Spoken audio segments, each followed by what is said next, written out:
कितना मानती हो यार।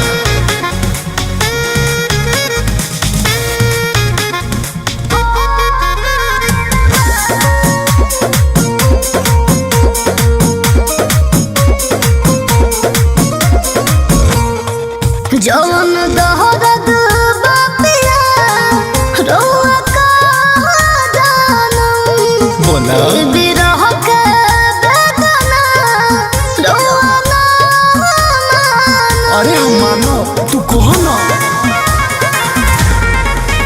अरे जवने आगिया चरेलो हम तो लहरीला तहरा का पता की तह पे कतना हम त मरीला।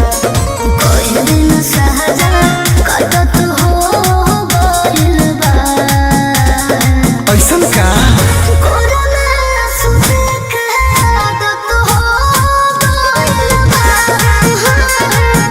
कोरोना सुते के आदत हो गइल बा।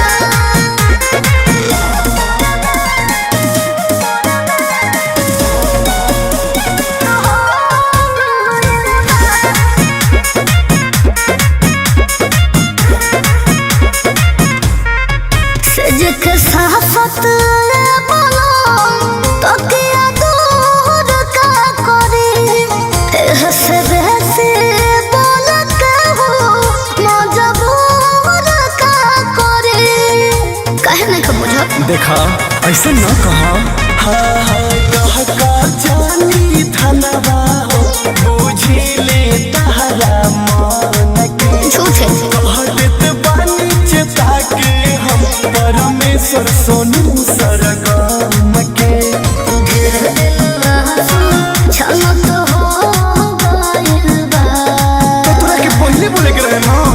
कोरोना सुते के आदत हो गइल बा। कोरोना सुते के आदत हो गइल बा।